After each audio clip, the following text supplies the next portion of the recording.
Hey guys, today we're going to be talking about a band who's collected different monikers. The first one is this, the world's greatest cover band. The second one is the soundtrack of our lives. And number three, everybody's favorite band from Gainesville, Florida. And you know what? As a matter of fact, the lead singer in the music industry is known as Mr. Integrity. Who am I talking about?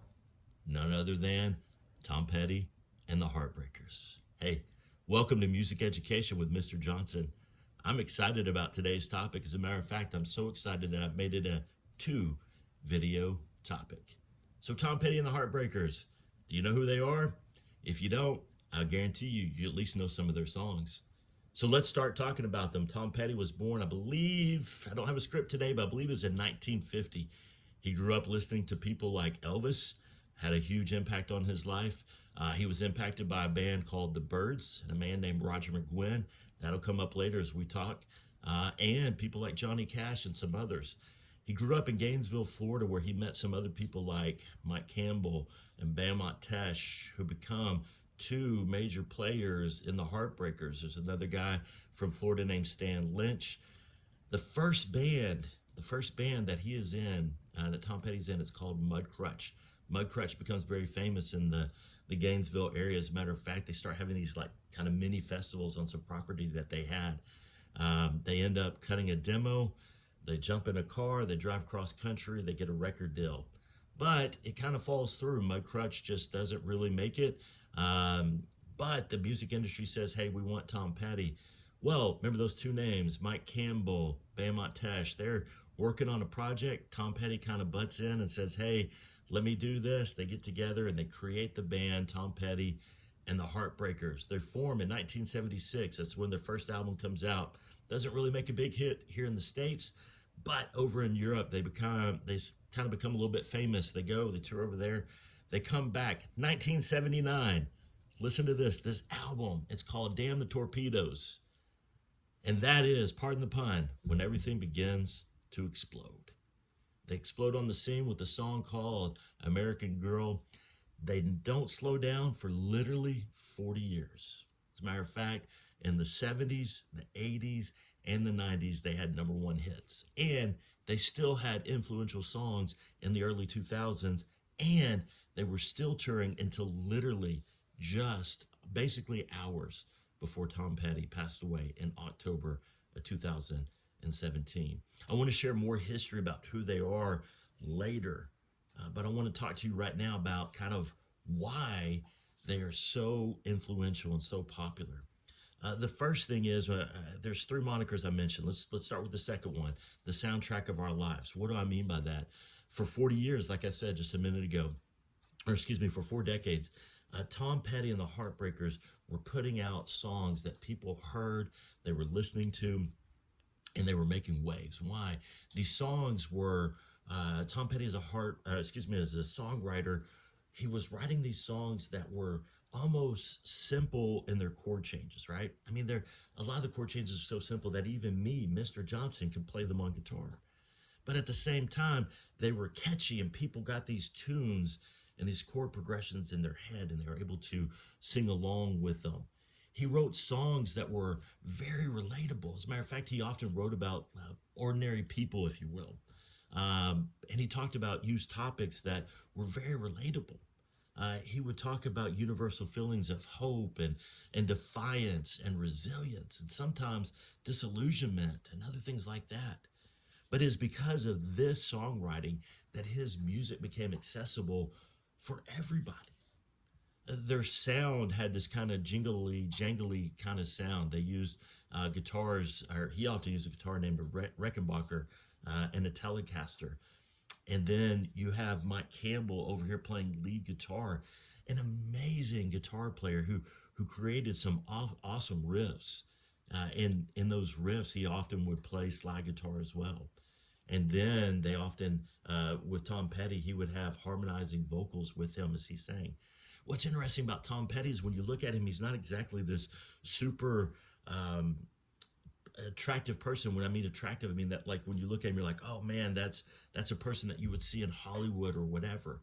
He really just kind of looks like your average guy who kind of would hang out at your high school. As a matter of fact, he wrote a song, and I heard it in an interview once. I'll try and see if I can find it and kind of put it up there. He wrote a song, and I think it's in on Damn the Torpedoes. I know it is on Damn the Torpedoes, and it's called Even the Losers. And in that song, he kind of talks, or in talking about that song, he talks about, he kind of pictured himself in that same kind of position. So we have this songwriting that is relatable to everybody. It has these universal feelings that we all understand, and he wrote in such a way that was about ordinary people as well. There's a few songs that that when we talk about it being the soundtrack of our lives, I guarantee you that if you don't know all these songs, you know at least some of them. They kind of had their big hit with American Girl. That's the first major hit. Here's songs you may know: I Won't Back Down, Free Falling, Learning to Fly, Mary Jane's Last Dance, You Don't Know How It Feels to Be Me. And honestly, my song, or the song that is my favorite from that same album, that You Don't Know How It Feels to Be Me, is Wildflowers. It's Wildflowers. We'll talk about that song later as well. So the first thing we said is they're the soundtrack of our lives. The second moniker, really it's the first moniker I said, but the second one I'm talking about is the world's greatest cover band. Now, before we talk about the world's greatest cover band and why they're called that, I want to show you, I only have two of their records on vinyl. The first one is Tom Petty's Greatest Hits, Tom Petty and the Heartbreakers' Greatest Hits. By the way, you want to know how you know if you have a really good friend? When your friend for your birthday goes and buys the color vinyl of Tom Petty and the Heartbreakers' Greatest Hits and gives it to you because he knows how much you love it. You know who that friend is? Some of y'all know him. His name's John Parks. If you don't know him, I'll link him in the description down below so that you can go and check out some of his music. By the way, an excellent songwriter in himself. Now, talking about them being called what was it? Oh yeah, the world's greatest cover band. Sorry, y'all. My stream of consciousness is everywhere today. In 1997, Tom Petty and the Heartbreakers did a 20-night stand at the Fillmore. What is a 20-night stand? That means for 20 nights, I believe it was in February I may be wrong in February. If I am, I'll put it at the bottom down here. In February of 1997, they did this stand where they played for 20 nights at the Fillmore. As they played, they would have different people come in. John Lee Hooker came, Roger McGuinn, the person I mentioned a minute ago, and a bunch of other people came and sat in with them. And this 20-night stand, they did something that they were famous for doing in their concerts for years, and they would play different covers of songs. As a matter of fact, just on this album, which is not everything they played, obviously, but they did, for instance, Ain't No Sunshine When She's Gone. They covered Knocking on Heaven's Door. What else? They covered, a great one, Gloria. Wonderful song, and they did a great cover of it. What else did they do? They did Boogie Chillin' with John Lee Hooker, but they were known as the greatest cover band because what they would do is they would take these songs and they would cover them and make them their own. Listen, I'm going to encourage you to go and find some of these albums, the albums that I would begin with. So let me say this. Tom Petty and the Heartbreakers are known for two things. Number one, writing awesome lyrics. We're going to talk about a few lyrics here in just a minute. And number two, these incredible live shows. They weren't theatrically awesome, but they made you feel a part of the stage.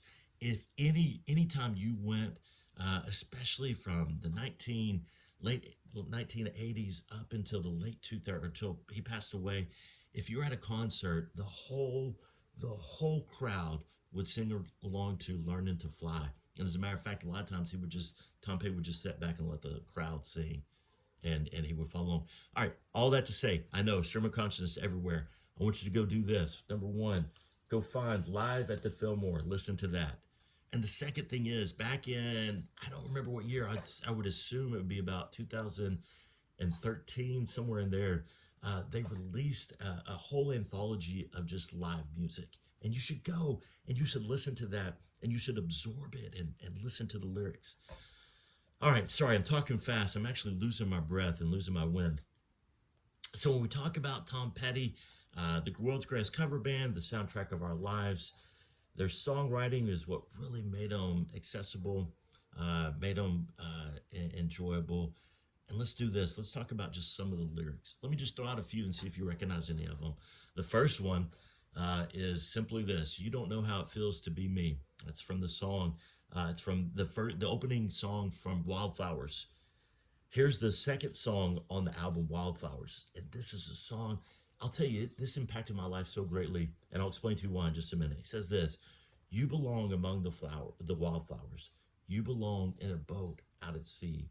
Sail away, kick off the hours. You belong somewhere you feel free."